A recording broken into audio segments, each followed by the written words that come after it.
Good morning everyone, welcome back to my channel. So today in my video for the gate prompt, Roxy Creations down the garden path, I want to work on getting in place the actual gate itself.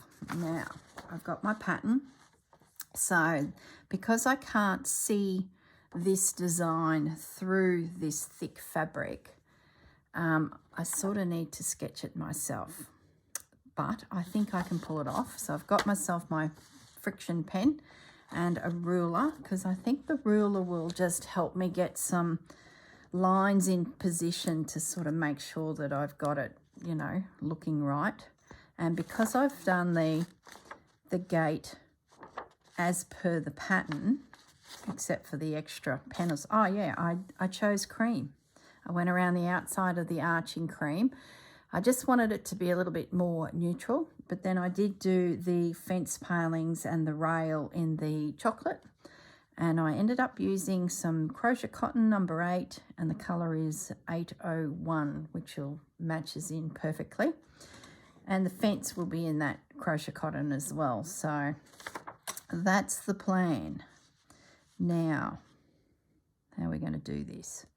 I think we'll start getting in some general lines just to get my bearings of my gate.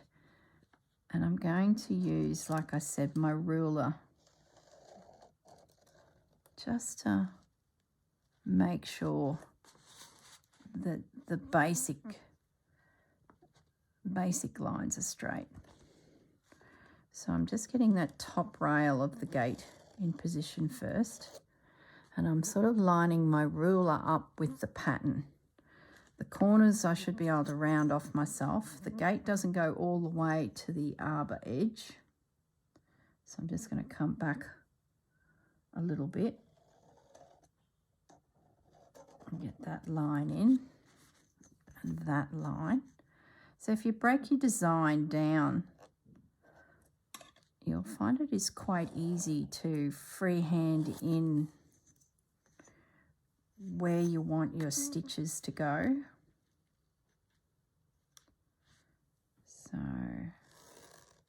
there's the perimeter of our gate. Now let's just come in a little bit and get the metal frame into position. It won't look as straight and as nice as a rulered edge by the time I stitch it, because I do want it to feel a little bit rustic. So there's no curve to our gate down the bottom, but there is a curve at the top here. So I could grab myself something that's curved to give me a shape, or I can just wing it. I could use something like the cotton to get that curve, and then just get the second one in. So that's looking pretty good. Don't have to do that, but you know, why not? Let's pretend that we're professionals about this and we're getting our shapes right. So I'm pretty happy with that. Now, what should we do next? Let's get this rail here in position, because I think that's really going to cement the shape.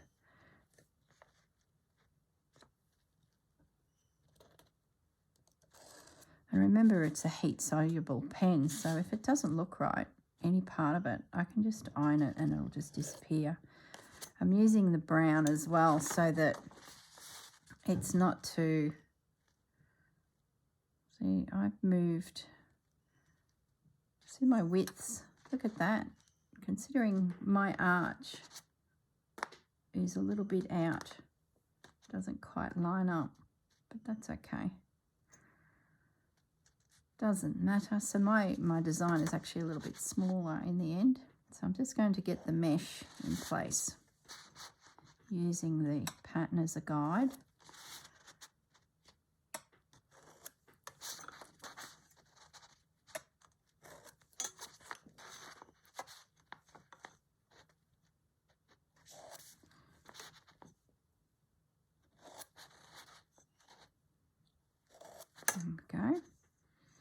and there's three lines going across. Okay, so that's the bottom part of the gate sorted. Now we've got a piece that goes through the centre here, which has the sign Fresh Flowers on it.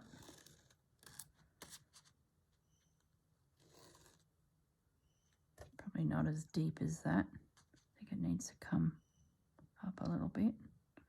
My sizing, we've just discovered, is a little bit different, so we'll just have to modify accordingly. So there's the words Fresh Flowers in there and a little stitched edge. So I'm going to definitely have to modify my lettering.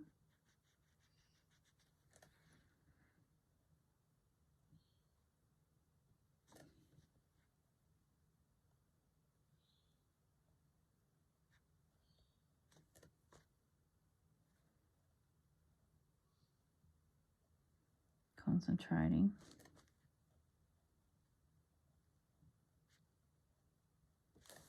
Just fits. Okay, that'll work. Once I get my needle and thread, I can sort of muck around with that a little bit more. So let's start with the filigree. So there's a heart here. Let's get that in. Then there's a scroll that sits here. That joins that piece of metal to there. Not quite big enough, that scroll. Then there's an S scroll that sort of comes up down to the sign and then kicks in here. And then the same here. So we go up, work our way back to that corner. Give or take a bit. It's not perfect, but it's not bad. Okay, so this scroll at the top actually comes down at an angle here and does the second scroll. So it looks like that's all connected, so that makes sense. I might have to, oh no, that's all right, because my second line of my sign is there, not that one below. That's a bit wonky. But like I said, once I get my needle and thread in my hands, I'll be able to sort of fiddle with it a little bit. So we've now got the honey sign, so it looks like it's a tack on. Suddenly the bees are making honey, so she's walked to the front fence and added this second sign. In a similar style, it's got that little stitched edge around the outer edge. And she writes, and honey for sale.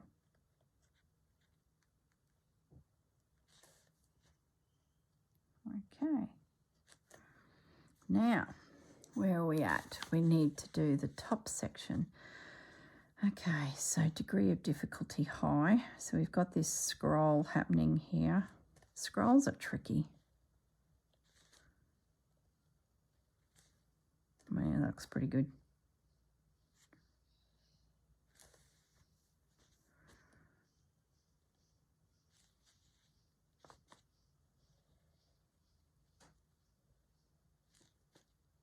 Does that look good? It's making the brain think backwards in reverse when you go to do the second scroll.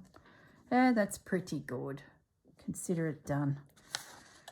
Yeah, close enough. Did I forget anything? I don't think so. Yeah, no, I don't think so. I haven't yet put much thought to the flowers. But what I might do is I'm going to sketch in the bush or the vine. And wherever there's a flower, I'm just going to do a circle. And then there's some little leaves coming off. So I'll just do the sprigs because the leaves, I'm not sure what they'll be.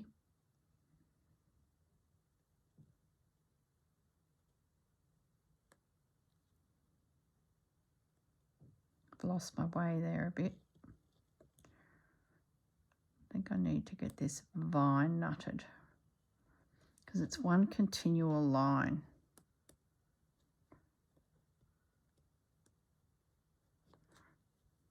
So there's a flower there and there's a flower up there. Then these little leaves pop out everywhere. I'm thinking along the lines of cutting out fabrics and piecing them in behind them. And the flowers themselves, I'm thinking about looking through my stash to see if I can find a flower shape that might be of that sort of size, and then cutting them out and stitching them down so that they're dimensional. That's the thought anyway, but I haven't had a chance to actually go hunting for a fabric that suits. I did a Jessie Chorley piece in the garden last year, and there was this hydrangea on that design, and I ended up cutting out heaps of little flowers from a Tilda fabric, and it worked up beautifully. So I might go looking for that fabric because I believe it came in a few colours, and if I can find a colour that suits this piece, I think I might use that style again. And I placed a little French knot in the center of each little flower that was printed on this Tilda fabric, and it just looks so sweet. So maybe I could use a bead this time, or it's whether there's a fabric in that Tilda pack that suits this colour scheme. I'm trying to talk and concentrate on my flowers here, sort of just rough sketching to get the essence of at least the design, because who's the lady that did this? Libby, I think. She's done a beautiful job of this, and I'm so pleased I've got this pattern now because I think it'll appear in lots of things because it's such a pretty drawing. So we're coming down the other side.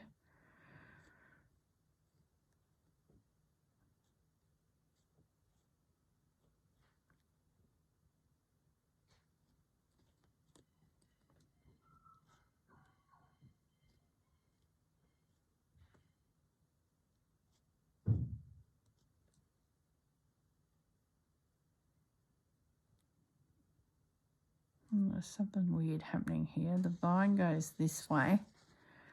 Then there's another vine. So there's a vine coming from behind this flower that has a flower on it. But then the vine we've been following carries on as well. A bit tricky. Creates interest when things like that happen.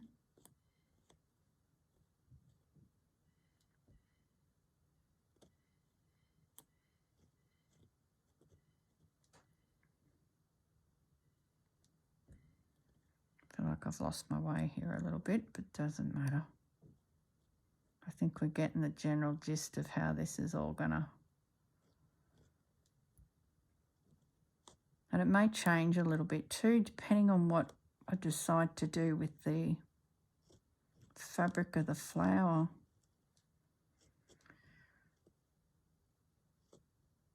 So I'm going to need to finish that fence before that flower gets done because it's behind. And we're all the way down the bottom. So we've got another leaf here. I'm sure once I start embroidering it, it'll come alive with some extra leaves here and there, because that's sort of just what happens, doesn't it? You have the best plan and then you start going off on all these tangents. But that's a good start anyway. That gives me, you know, a place to work from. The other thing I need to have a think about is the path. Now, if you remember up at the top, I had that doily that I cut to create stepping stones. Now, I still have some of that around, so I want to dig it out and have a little look at it. I know I didn't want it in behind here because it would compete. Where is it? Just grabbing my little box that I'm keeping all the bits in.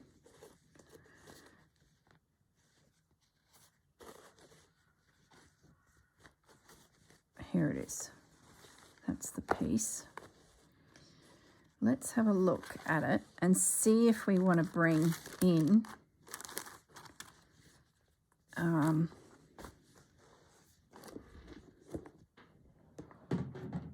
path somehow. Here's a bit that was cut off.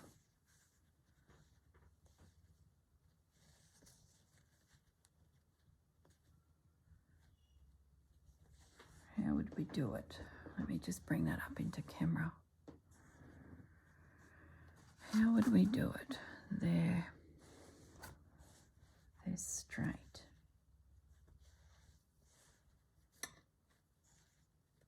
Sort of don't have a lot of room.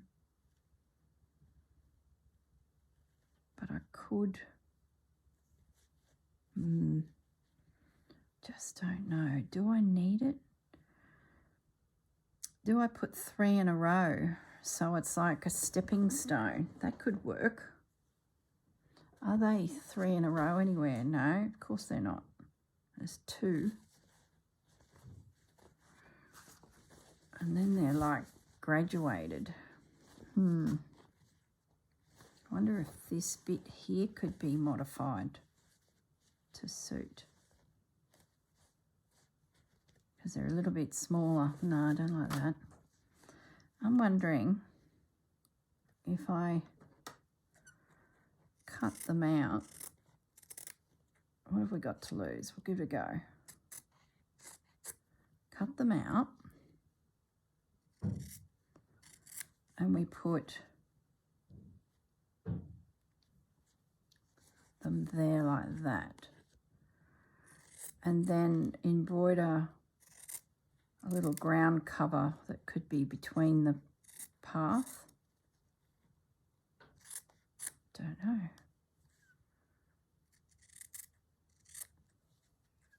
At least they'd pop up elsewhere, you know.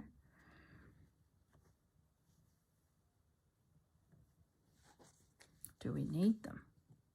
I don't know. I'm going to pin them into position and then I'm going to think about it. But I do think they've got potential to be there. Just looking up at the TV screen. Or do I get my angles but do this instead? So it looks like you're coming across the road. Does it make sense?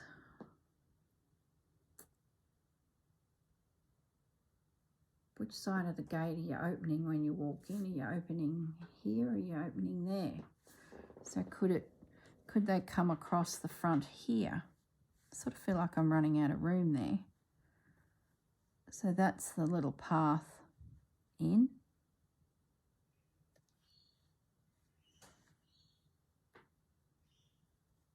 Maybe that spacing is better. And then I can do, so the latch is there. Let's just pin them.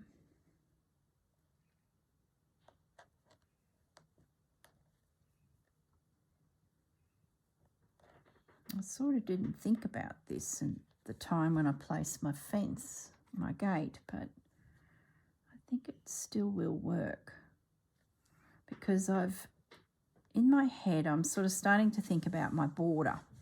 And I like the fact that this calico is hanging out here. So in my head, I'm thinking maybe I can start patching in some fabrics around the perimeter and laces and things like that, and utilize the fact that I've just extended my piece with this calico out the bottom. So what I mean is, I don't even have fabric nearby, I don't think. Let's pretend that this is a piece of coloured fabric that I've cut down into little morsels, and these would tuck in, be over, around the corner, just to sort of build up a mishmash of a framing to it. Does that make sense? And then even pieces like this that are from snippets could be worked into it as well, and just do random stitches on it. So I'm sort of framing my piece, but casually around the edge, and utilizing the fact that I've got this piece and then the calico behind. So something like that could tuck in like that. And then I don't have my fabrics nearby. I've only got greens. But greens could pop in too, little morsels of bits and pieces, just to start collaging an interesting border around is sort of what I'm thinking. I had thought too of doing the binding method where you cut pieces and you lay them over the edge and then put some running stitch through, and then again and again. But I don't know if I want to do that this time. I really love the fact that I could have this tassel-y edge and just sort of work elements from the design in like that. So it's a little bit more random and freeform. I'm going to swap this path with this. I'm going to do this path. I'm thinking it works. And now that I've talked that through, I'm going to bring this little guy down over the edge of the work, because I do have more room than I think. Yeah. The path is not going to be everywhere on my piece, but I want the path to be subtly through the project. Yeah, I like that. You know what, I can't decide if I like this stitching. I'm going to leave it for now and work the gate, because that might just tie it all together. Because at the moment, all I'm seeing is that bloomin' shark tooth looking piece. Now that I've said that, you'll all be looking at it going, yeah, she's right. But then once this is stitched with the chocolate, it might sort of bring it all together.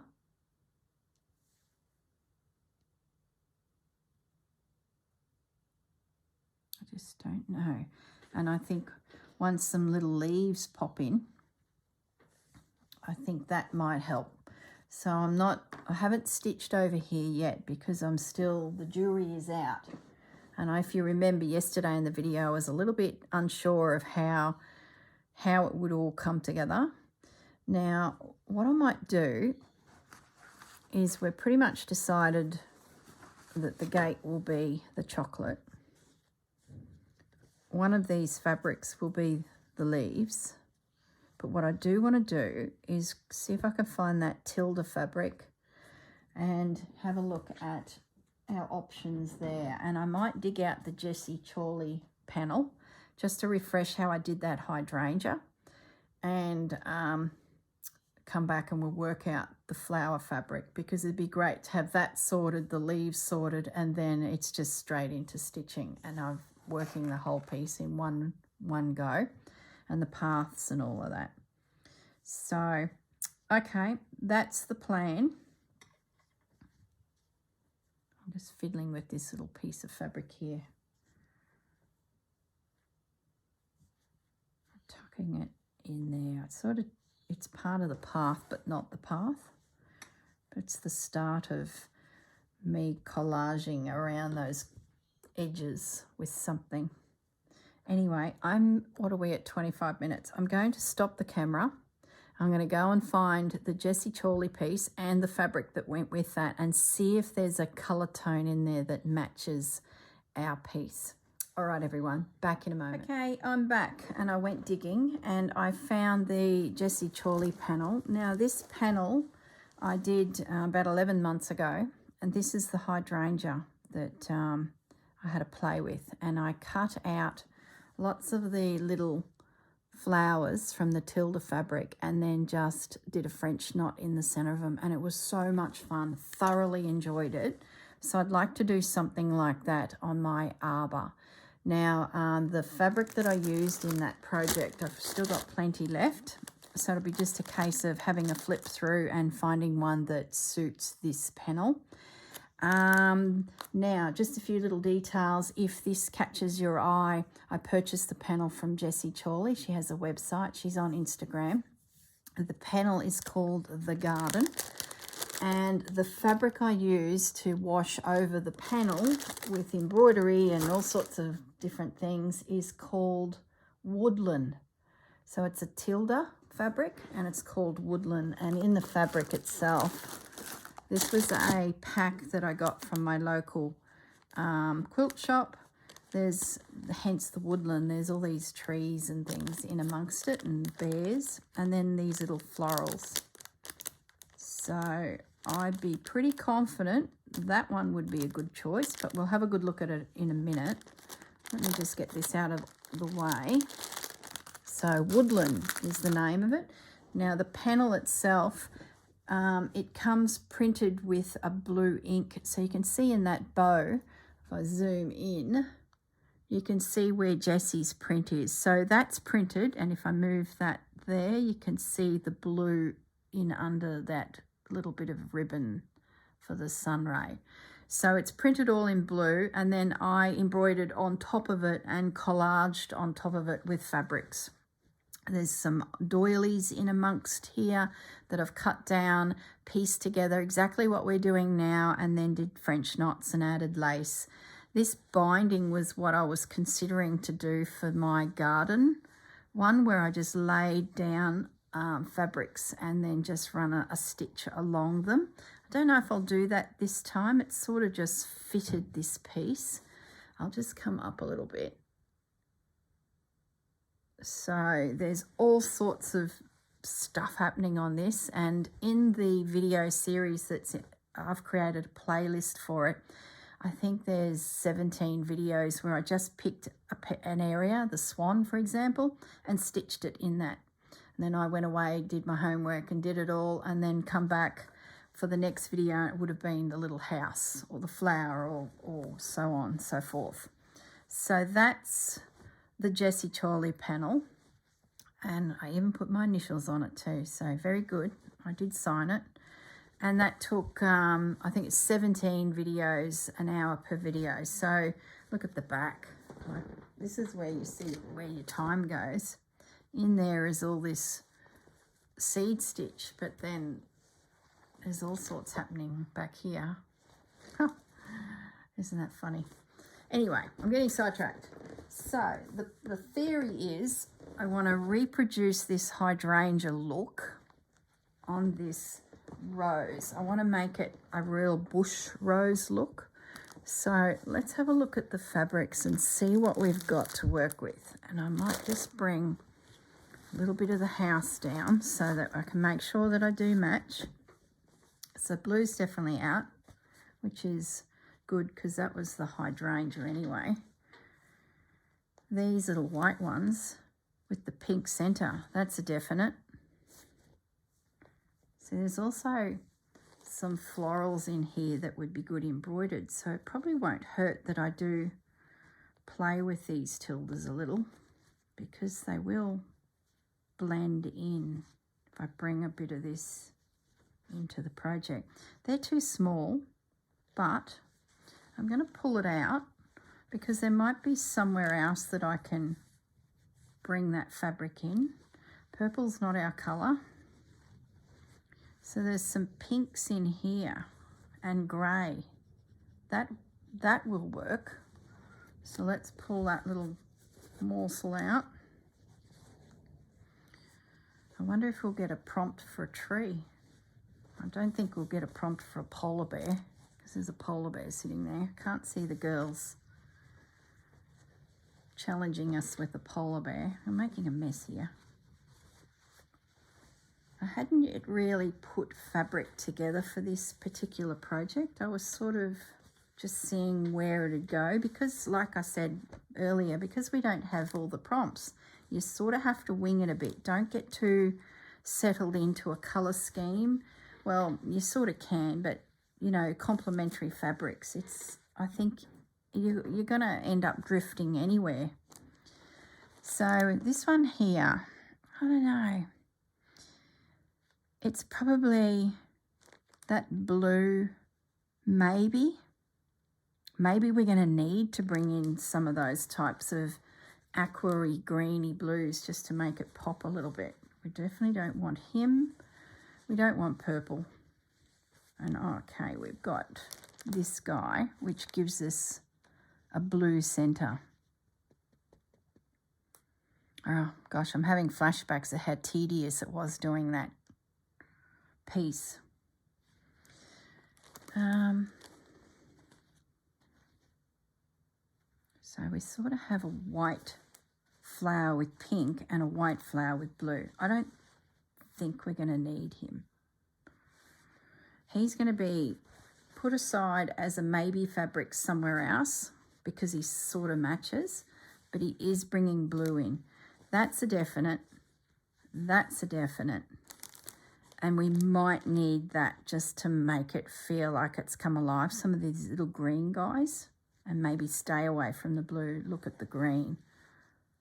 Yeah. Okay. Let's put this back. I don't think there are any other fabrics in there of interest. I think it's just a repeat of what I'd pulled out. Yeah, because they cut double of everything. So we can get rid of that. And that's spare because it sort of matches. So I'm going to put it in my box of tricks. Now, let's have a play. How did I do this? It was a case of cut out. I like those grey ones too. And any of the flowers that was sort of trimmed a little bit off by the cutting of this piece, I was still able to use. So it's a case of fussy cut out your little flower.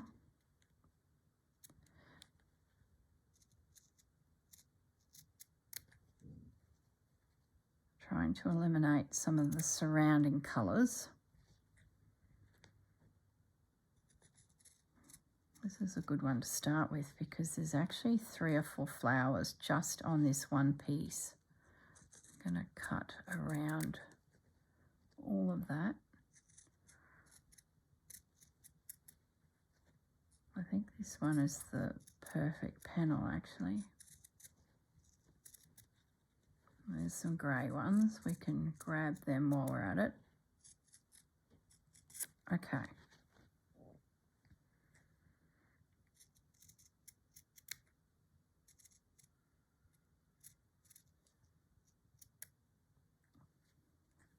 It's going to give my floral element to the arbor a little bit more of a wildflower feel too, which is good. That sort of helps with a bit more of that prompt. It's sort of a climbing piece. Now, if I do accidentally snip into a flower a little bit too close, it doesn't matter because once they're all grouped and clustered, you're not going to notice that detail that you've taken a petal off. Now I've got to think about what I'm going to secure them with. Do I do a bead or do I do a French knot? I used red thread and did a French knot the first time. I'm tempted to do a bead.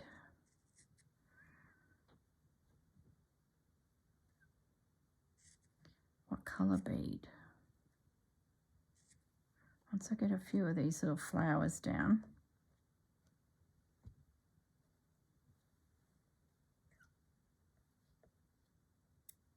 And being that I have this fabric with a lot of them on, they can pop up throughout the whole project too. They'll sort of become my little fill.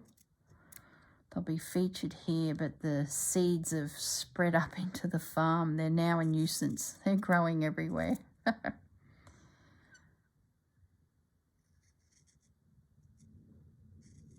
Now, if you don't have a fabric that is printed with a little flower like this, you could easily just cut out a little rough circle and so I like that one because his shape is pointing up to the sky. He's not a distinct circle, so I'm going to grab him out. Yeah, you could easily just cut a decorative piece of fabric, like a plain colour, and create your own flowers. Sort of like what I did with the wildflowers at the top there. I just cut a bit of this silky fabric rayon and just stitched it down to create that little loose flower. Okay. Was there a scrap that I thought I saw a flower on, but I've misplaced it? Okay. I'm going to just cut a few more out so then I can sort of get them laid down. I like these ones that are facing up.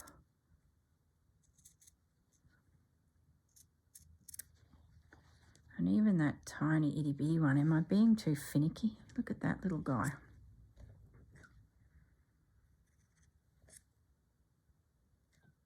Tiny. Now, I didn't put glue on the underside of it to protect them from fraying with the Jessie Chorley one, and it's holding quite well. They do look a little frayed, but it has sort of softened them. I'll bring that up to the camera, but they don't have glue stopping the fraying, so I'm pretty happy with that. They have survived quite well. Okay, I don't think I'll need the green, but we'll see how we go. So what I want to do is get a few. Do we need the white?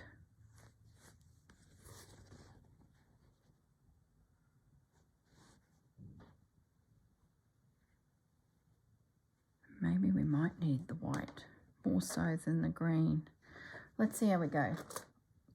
Let's find some beads that we could use to pin them down.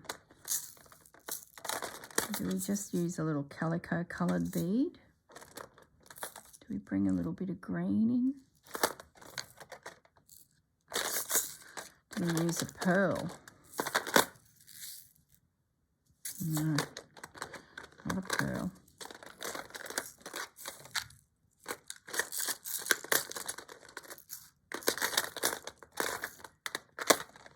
They're too big. But I like the colour. I also have a little pink guy. And it's too girly. I wonder if I've got a small version of him. Just hang for a second, guys. As Gail would say, talk amongst yourselves while I pull out some beads. Yep, here we go. Are they the same? Yes, the little sister to them. I'm thinking along those lines. I think it'll just give it a bit more vibrancy. But we'll soon see once we start stitching this down. So I now need my beading needle. Where are you? There you are. would have to be a beading needle, wouldn't it? We can't just come up with a concept that requires a nice sized needle. It has to be these silly, thin, whippy, bendy, tiny-eyed bloomin' needles. It'll be worth the struggle.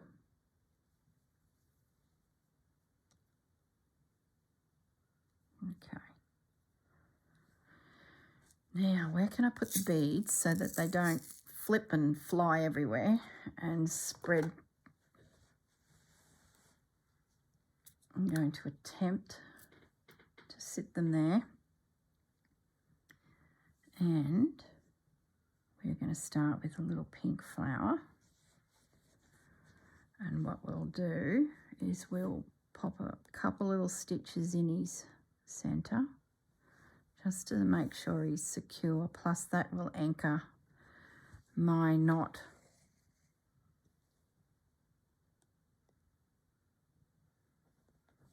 Okay, let's move all the flowers out of the way. They're flying everywhere. I have a feeling I'm going to need another colour, you know. This is going to be the craziest plant. So it'll have to be a plant that as the flower matures, it changes colour. That's how we're going to justify this. Okay, so I've just got them sitting over the side there in a little cluster. So I'm going to pick up a bead. I'm going to stitch that down, and that's it. You can't get any simpler than that, other than having to use a bloomin' bead needle. Now, I know the design would skip along and we would have a space between the next flower, but we're going to break the rules here and change it up a bit. And I'm going to nestle this little guy in here. So secure him with a quick stitch. And then grab a bead. Probably could have gone a bigger bead, but this will do. Looks dainty. So that is the flowers. I guess the last decision is, do I bring in a third colour or do I continue? I don't know about that green. I think that's out. I think we can eliminate this fabric because we're going to have green leaves. Do we need leaves?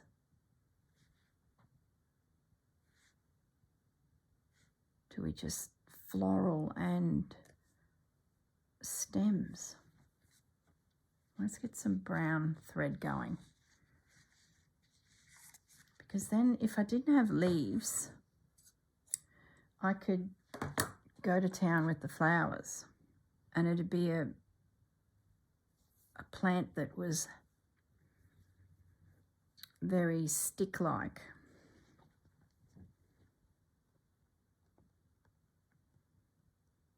Now, how am I going to do my branches? If I just do a running stitch, it'll look just like the fence.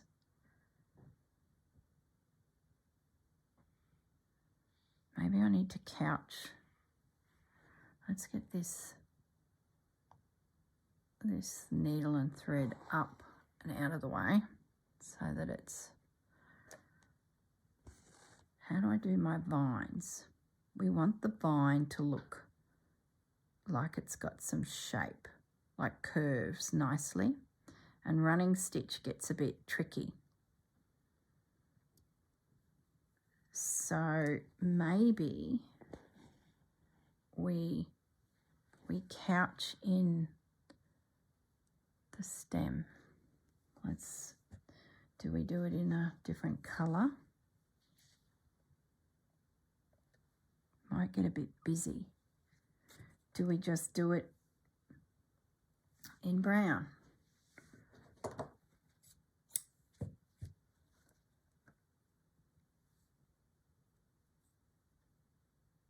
Still not sure about those fence palings.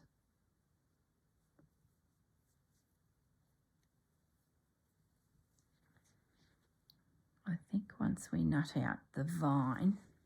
So what I'm going to do now is couch down the stem for our plant, and that is just laying down your first line of thread, which is your stem, and then coming over it with lots of little stitches to hold him into position.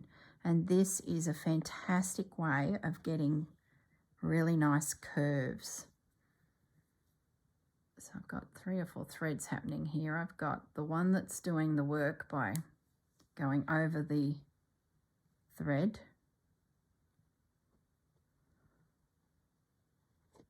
And I've just got it sitting there in position. Oops, careful, steady.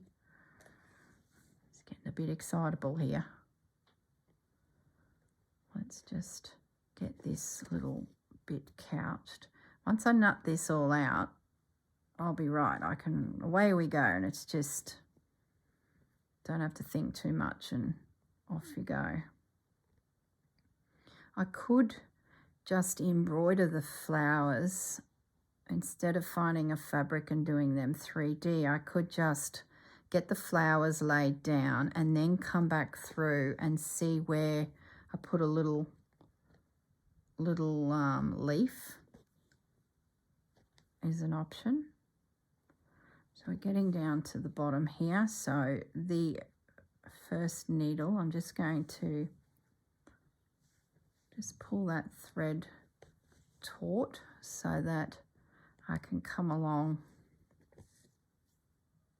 and finish stitching over the top of that, and it's then couched into position. Okay, so now I can turn that over and finish off the 2 threads. So we've got this guy,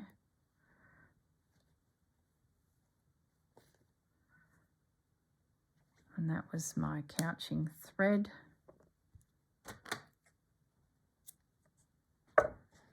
So that's the piece that we'll use in a moment when we get going again with some more vine. And this guy, I just rethread. So you're working 2 threads at a time. Sometimes you can use the same thread. If it's just a little space that you're couching, you might be able to drop down your base thread and then turn around on yourself and come back and couch over the top of it. But if it's a big area where you're meandering, like say this up here, I'll probably couch all of that gate. I would definitely run the 2 threads. I would come up and work my way along. Okay, so I'm going to pop another flower in, and I might use this guy that's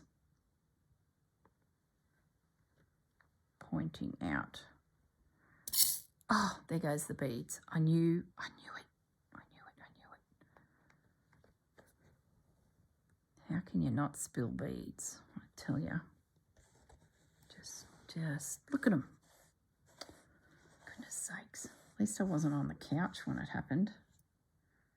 One day that couch will be a second-hand couch on the second-hand market, and it is going to be full of beads, snippets of threads, random needles, and it's got a sealed base, so you just cannot get in there and get anything out. They're gone. I could, if I unpicked that piece of fabric that seals the bottom of the couch and get in there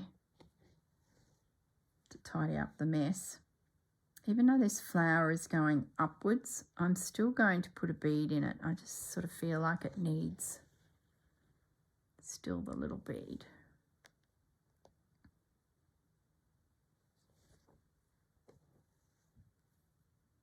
Okay, so you've got the general feel for how the flowers will go. They're going to be three-dimensional, and then I'll couch the vine as I work my way up. Now what I might just do while we've got probably 10 minutes left. Not only will I pick these beads up and close them before there's a disaster, I just want to double check that we don't need a third flower colour. I also want to have a look at the leaves and see if they're just embroidered.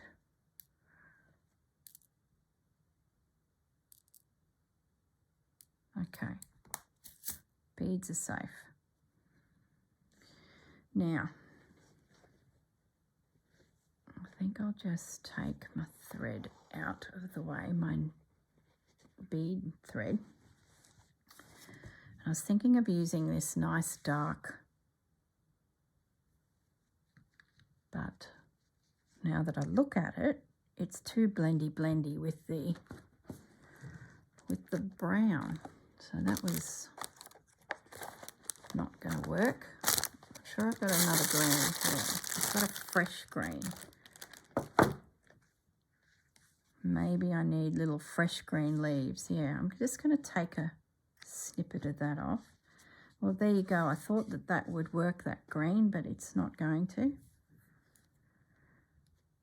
Let's have a look at a leaf. Now, I really like the leaves that she did use on this pattern. So let's just have another look at how they were. And there is a set down here. Where's my pen? Oh, we don't need the pen. Let's just freehand it. So I'm going to just connect in there. I think this green, I don't know, maybe it's too subtle. Let's just get the one.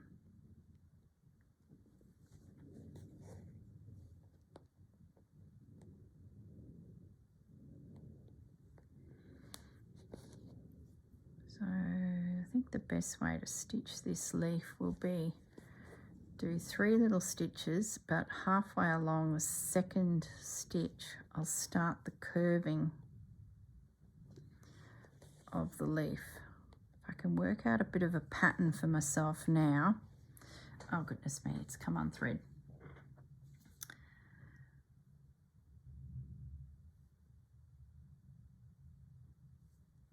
Okay,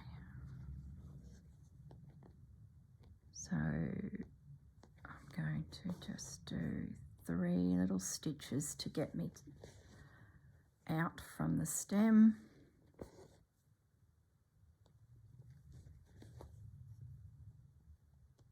Not every leaf will be the same, of course, but it's at least a bit of a template.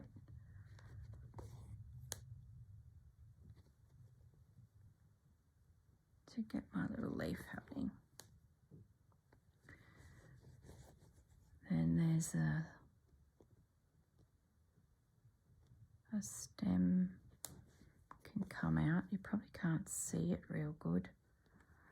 Let me zoom in a little bit more as I do the last little leaf. So I'm going to do 3 little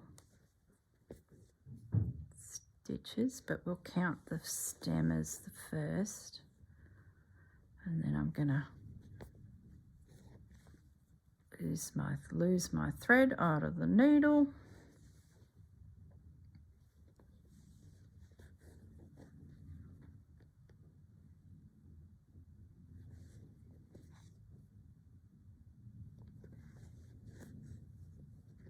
And scoot out here. Like, it's pretty subtle,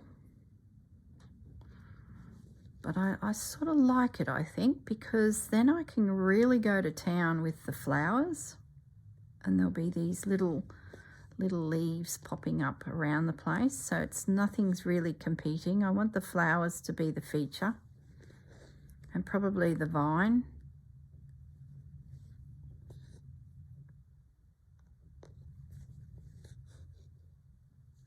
Yeah, I like that.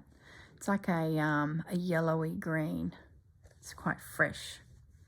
So that's going to work. So that's the leaves sorted. The flowers I think will come together beautifully. And it'll be just a case of making my way around. I think the only thing left to decide is how I do the fence. So I could embroider it like the leaf, lots of little running stitches. I could satin stitch it, but I think I'm going to couch it. So I'm going to put my thread in all the way up to that curve and then grab another thread. Will it make it all the way around? Hang on, let's just slow down here so you can see. I'm going to zoom out for a second. I'm going to couch that right around the perimeter.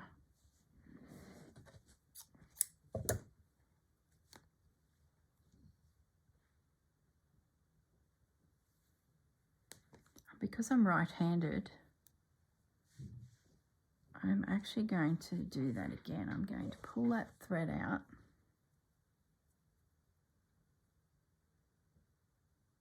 And I'm going to bring it up over near my right hand on this side. And then it can lay down. I think couching is the perfect solution because there's all these curves and I'll be able to get a beautiful finish by laying my thread down. And this pattern is very much scrolly when, and I've packed away the actual panels that I did from this project, but by doing couching, it allows you to get a nice wrought iron finish. So I just take my time and catch down.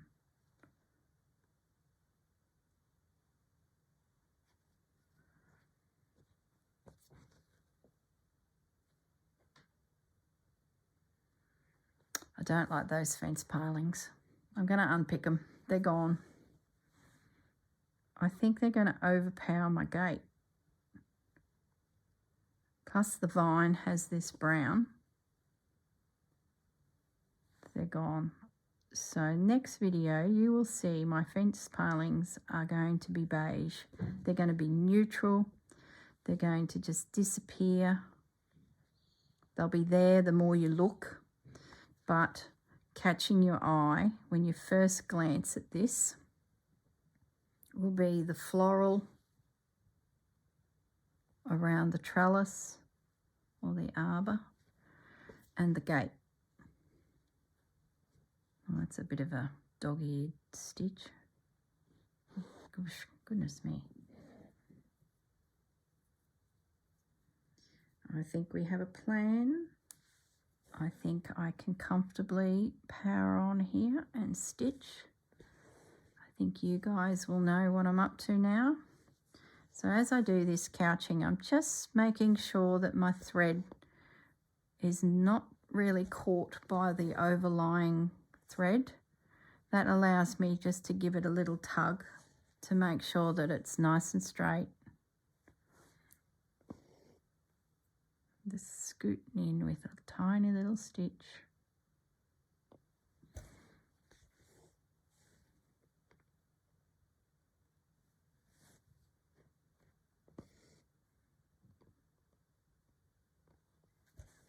There we go.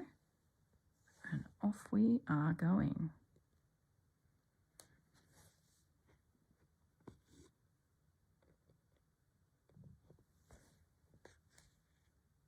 Beautiful. Yeah, I'm happy with that. I think it's because those palings are big stabby stitches and everything else is getting a little bit delicate. And I think that fence, that gate will be overpowered by them. Yeah, I'm convinced That fence is going to be quite fine. And look at them. They're like big chicken's feet. I don't know what they are. They're gone. They're out. Okay. Excellent. We have a plan. There's a random flower flicked somewhere. Oh my goodness. Gonna have to work out a system because I'm in a bit of a mess here. But we have a plan. We're going to have the little flowers meandering around. We got the vine is sorted. It'll blend the story together. I don't think I'll bring in another flower, but maybe we will need a pink little guy to pop in. How are we going for time? We must be very close to the hour. I'm just going to trim out this little fellow. He's a bit tricky because he's sitting on a base of green, and that might distract and make it look like he just doesn't fit because the background fabric's green. Yeah. No, don't like it. We'll pin him up here and we'll save him for a rainy day. He may pop up somewhere else in the future. Okay. I'll stitch down these little paths just with some overstitch just so that they're, you know, secure. They're definitely going to happen. Good. All right, guys. Thanks for joining me. There's a random bead. Thanks for joining me. I've now got my plan so I can carry on, and in the next video this will be completed. All right, guys, look after yourselves. Have a lovely day and enjoy your stitching. Bye for now.